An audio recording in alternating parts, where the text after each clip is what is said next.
Sema neno hili. Mungu aliyetenda kwa jirani yangu atende zaidi kwangu. Mungu aliyetenda kwa jirani yangu atende zaidi kwangu. Sema tena, Mungu aliyetenda kwa jirani yangu atende kwangu zaidi. Mungu aliyetenda kwa jirani yangu atende kwangu zaidi. Hallelujah. Amen. Hallelujah. Amen. Hallelujah. Amen. Magreti Tawala. Magreti Tawala. Hallelujah. Bwana Yesu asifiwe. Wamama, Bwana Yesu asifiwe. Watoto wangu wote wa kiume nasema Bwana Yesu asifiwe. Mimi nina kila sababu ya kumshukuru Mungu. Haleluya. Amen. Kuna mambo kama manne ya kumshukuru Mungu. Nini Mungu amekutendea? Mungu ametenda. Jambo la kwanza ninalotaka kumshukuru, ndio mkamwana wangu alijifungua kwa operation. Ndio. Na siku hiyo alipofanywa operation walikuwa ni wawili ambao ni marafiki, tunaokula chungu moja, tunaoteka maji sehemu moja. Ina maana ni Mama Baraka pamoja na mkamwana wangu. Ndio. Ina Mama Baraka aliingia saa 11 za usiku, huyo akaingia saa 9 mchana.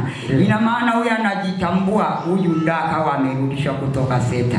Kwa hiyo namshukuru Mungu kwa sababu wote walitoka wakiwa wazima. Haleluya. Pigie tena Yesu makofi na vigelegele. Unajua sio kawaida kwenda kule alafu ukatoka ukiwa mzima.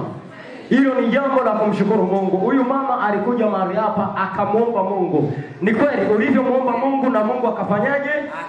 Akafanya, akajibu. Mwenye madhabahu hii. Unawambiaje watu wanaokutazama kwa njia ya YouTube, Facebook, ninawaambia hivi, wale ambao wamechelewa kuijua madhabahu hii, kwao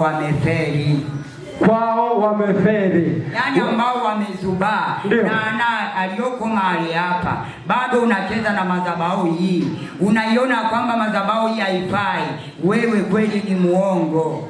Haleluya. Pigie Yesu makofi na vigelegele. Haleluya. Amen. Jambo langu la pili, baba alisema wakati tulikuwa sijui kwenye maombi, sikuelewa.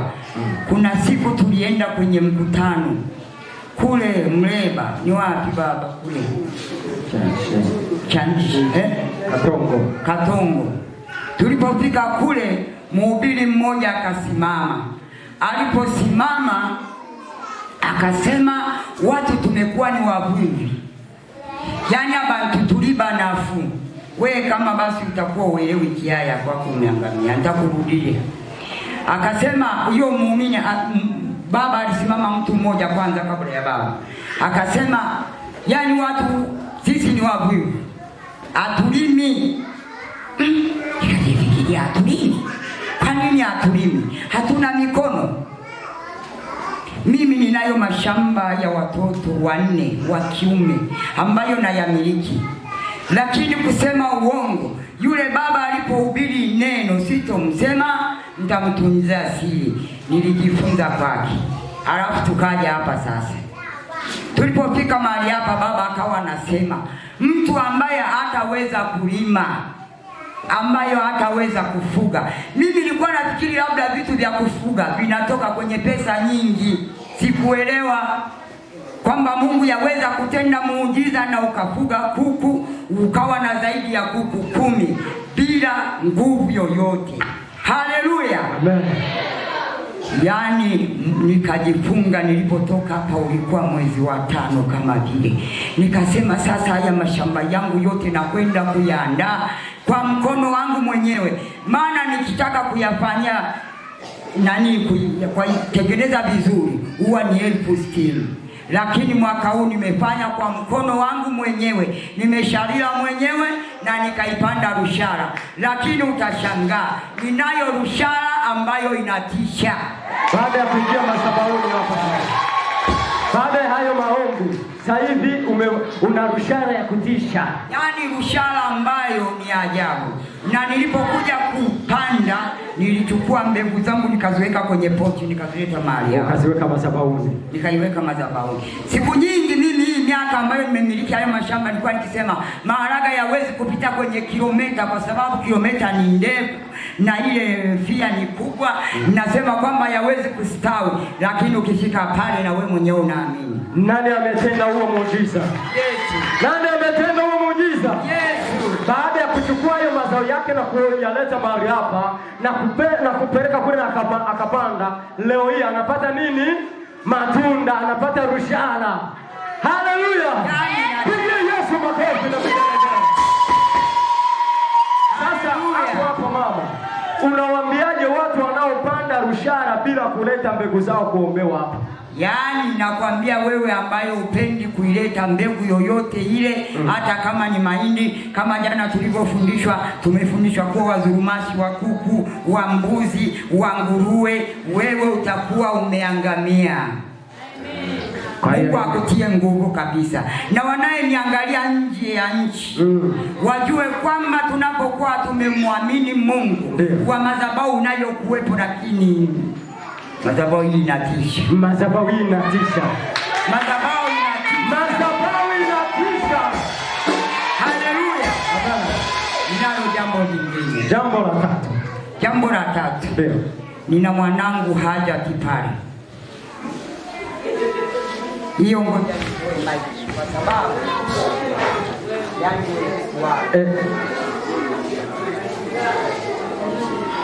yani namshukuru Mungu, siku nyingi nilikuwa nikitembea na picha yake ya mume wake. Yaani mume wake alikuwa ni mvivu kwa kweli, tuseme haki. Na wakibura na wanamjua. Lakini leo hii baada ya kuwa nakuja na picha yake hapa, ijapokuwa ni yule mwenzetu, nakuja nayo picha kila siku, nafunga nayo hapa. Nini kimefanyika sasa baada ya kimefanyika? Leo hii anazo eka 3 za maharagwe. Baada ya kuingia madhabahuni. Baada ya kuja madhabahuni. Kwenye madhabahu hii. Anayo eka 3 za maharagwe. Umeomba uvivu umeondoka. Amepanda rushara. Na amepanda rushara. Haleluya. Amen. Haleluya. Amina. Yaani nategemea basi kama basi atakuwa amepigwa asiriti hata apate magunia 6. Pigie Yesu makofi na vigelegele. Mimi kitu kimoja ninachotaka kukuambia ni kitu kimoja leo. Ni kwamba unapoingia mahali hapo ukiwa mvivu, unakutana na masihi wa Bwana, anakufundisha kufanya kazi na anakuombea kwa Bwana, na mashamba yako yanastawi katika jina la Yesu. Haleluya. Na shamba jingine amerekodi kwetu nyumbani pale. Amerekodi pale, baada ya kuwashawishi akakodi pale eka 1. Lakini yani unapotoka nje ukaangalia maharage mpaka unasema hata ile mkio chongati na hata ile kantukona kona kaja na shabomu mkama. Amen. Lakini agizo kutoka kwa mtumishi wa Mungu alisema ambaye hataweza kufanya kazi yoyote. Mimi nilisema kitu ambacho nakiweza zaidi ni kulima. Haleluya. Sema kwamba ni kulima, lakini kulima mwaka huu, yani shetani atakuwa amejichanganya kwamba mimi nitarudi kwake kwa ajili ya umaskini. Haleluya. Amen. Yani nawaambia ambao wewe ukiwekeza mbegu yako kwenye udongo na ukiwa umeshirikiana na masihi wa Bwana, lazima utafanikiwa. Mwisho nawaambia sasa wanakanisa na wote nawaambia wanakanisa ambao ni wa mama mmeolewa na waume zenu hawafanyi, beba suruali yake, beba t-shirt yake, beba picha yake, ilete mahali hapa. Hata usipomwambia mchungaji, mimi nilikuwa nakuja kwenye maombi ya wakina mama, napanga picha hizo nazipanga hivi madhabahuni, ijapokuwa ni wale wenzetu. Yaani maana hiyo madhabahu hii inajibu, ukisema tu kaigusa tu inajibu hapo hapo. Inajibu. Wewe unasubiri nini kumshangilia Yesu? Mungu akubariki sana. Haleluya. Hilo ni la 3. Naongeza la 3. Tulikuja mahali hapa, baba akawa na maono. Akasema ninataka hivi, muje na vifaa kutoka nyumbani. Sasa mimi nikawa Mimi wanaposema kitu kwa kweli na huwa nakitilia maanani, lakini nikasema nitachukua vitu hivi viwili tu ndivyo nilivyobeba. Nikasema vitabeba yote. Nilibeba udongo, nikabeba na sabuni, ndo nikaleta mahali hapa. Tukaomba, baba akaviombea vitu. Tulipomaliza, ina maana kesho yake nilipoamka sikuweza kutoa ile, nilikuwa natumia sabuni tu kawaida. Tukio la kwanza ambalo nililiona kwenye kutoka huo udongo niliomimina tu mahali hapa kidogo, nilishangaa. Panya alianguka kwenye, panya walikuwa wananisumbua. Yaani kila ninapolala, panya kukukuku, panya wanaangamiza. Lakini panya mmoja akadumbukia kwenye maji. Nikakuta amekufa. Baada ya kuleta huo udongo wako sasa, yaani udongo wake sasa. Ndio. Siku ya pili, panya mwingine ninashangaa nilimkuta amekufa kwenye godoro. Na niamka asubuhi nikatandika shuka yangu nzuri, nikaondoka nikaenda shambani. Ninarudi, Mgora ananiambia kuku imetaga. Sawa, imetaga. Lakini baada ya kufika pale nakuta panya amekufa, ametoa jicho hivi. Ndivyo maadui zako watakavyokufa leo katika jina la Yesu. Unapoiamini hiyo sababu kwa jina la Yesu, maadui zako wote utakapofika nyumbani utakuta wamekufa. Adui anakaa ndani ya nyumba. Panya wakafa. Yaani panya alikufa, nilikuta ametoa jicho. Kamwambia Mgora akasema labda hii inaigiza tu. Tukaiona nikasema haya. Alikuwa panya wangapi huyo? Panya wa pili huyo. Yeye alikuwa ni wapi? Haya. Tukaenda.